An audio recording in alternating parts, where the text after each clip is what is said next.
On this podcast, we cover sensitive subjects such as abuse, suicide, self-harm, depression, and other difficult topics.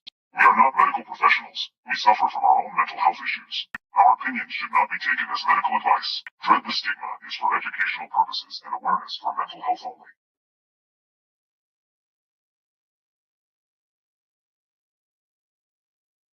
The definition involves what in psychiatric jargon is called three different phenotypes, three different sectors of psychopathology. The first, most discriminating involves the interpersonal relationships. Borderline patients have intense, unstable relationships marked by shifts between idealizing someone and devaluing someone, and marked by vacillation between over-involvement and dismissal or under-involvement.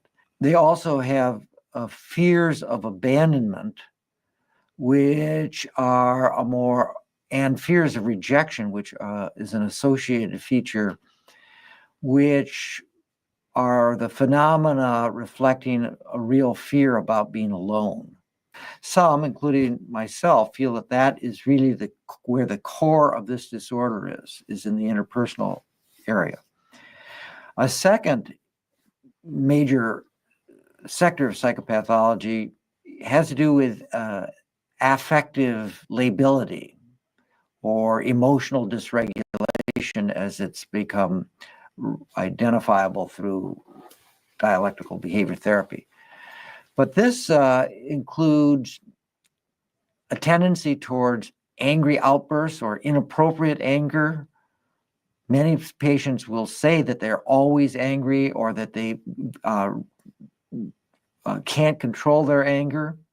Mood changes that you could say are something that might characterize people with bipolar disorder, but in borderline patients, it characteristically involves feelings of anger and is characteristically very reactive to a social context. It's not like the moods change because of some internal clock that is pushing the moods back and forth, but is very responsive to the social context and in particular to adverse interpersonal events.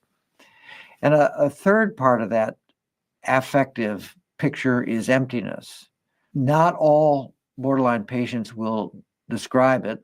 Those who do describe it, it seems in listening to life histories as if it's something that developed as a result of a long-standing sense of being neglected, so that there's an inner emptiness like a hungry child who has not been fed enough.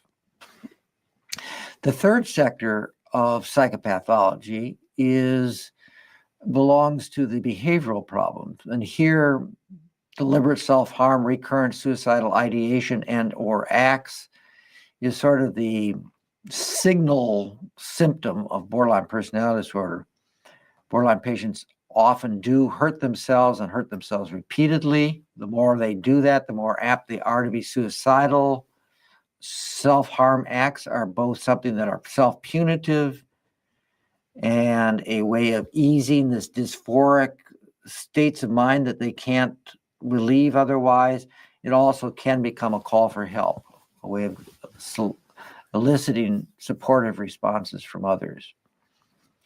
The other behavioral symptom has to do with patterns of impulsivity. The borderline patients typically have unsafe sex, drive recklessly, in addition, are frequently bulimic or substance abusing.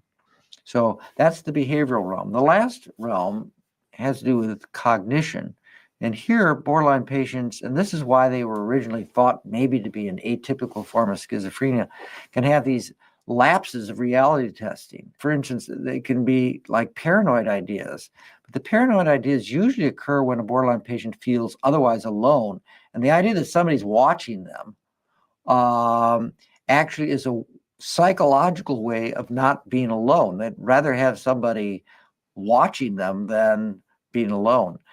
They can also have sort of hallucinogenic type phenomena when these are people who may have trouble going to sleep at night because they're alone, and they may hear voices under those circumstances. I say they're not really psychotic because they reverse very quickly when you put the borderline person in a social context where there's other people around paying attention to them.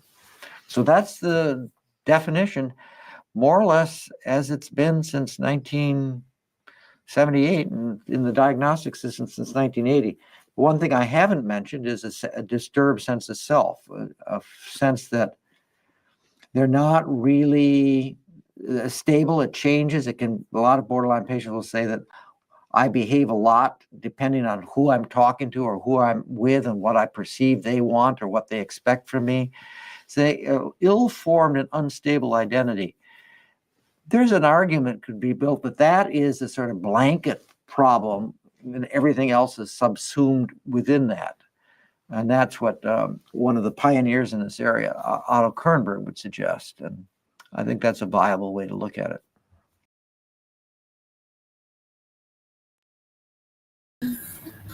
All right. Welcome. There we go. Welcome. Otis B. Dredge here. It is Mental Health Awareness Month, as well as Borderline Personality BPD Awareness Month. I made a post regarding this live that I was going to do. I understand it's probably not a good time. People maybe still work on their drive home or going into work.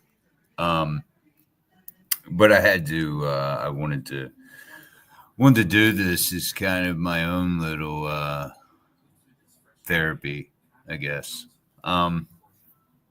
So basically, I mentioned in the post that I post a lot about borderline. I posted in the Facebook group a lot, and people are probably getting tired of seeing about borderline, but you shouldn't. You're going to hear some things today that I'm hoping will help you understand a little more about borderline as it's being properly diagnosed more and more. It has been, misdiagnosed a lot, and usually misdiagnosed for bipolar, which that was the case for me. It wasn't until about 26, 27 years ago that I was diagnosed with borderline and bipolar. You can have them comorbid. For those who don't know what comorbid is, which I'm sure you guys do, I don't want to sound condescending, but it's two diagnoses that, kind of run concurrent with each other. A dual diagnosis, if you will, which I do have. Those that know me know. If you don't, you're not familiar, really with my story, as I've told my story. I have BPD. I have CPTSD, which is complex post-traumatic stress, and MDD, major depressive disorder. But today, as I mentioned, we're going to concentrate on borderline, as it is borderline personality disorder BPD Awareness Month, as well as Mental Health Awareness Month. Never liked the whole 1 month. I think these are issues that are every day, 365, 24/7. Deserves more than a month. And I know there's a lot of people out there that it is it's something that is close to our heart, as a lot of my friends deal with issues, mental health issues. And you have to excuse me because sometimes talking about borderline, a lot of times, when I'm not 100%, which is like today, normally when I'm down a little bit, I read into the different diagnoses that I've been given. And I just do research on mental health and different diagnoses. And that usually pulls me out because I distract myself. Other times, it kind of has the opposite effect. It takes and it really gets me thinking that, this is me.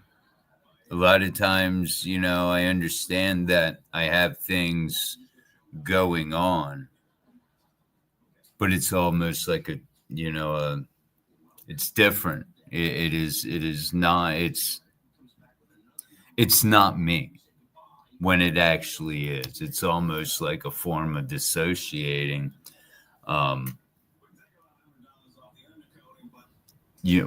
concerning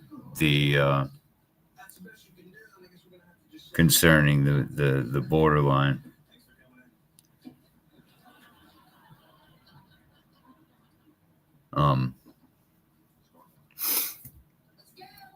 So really don't know where to go with this.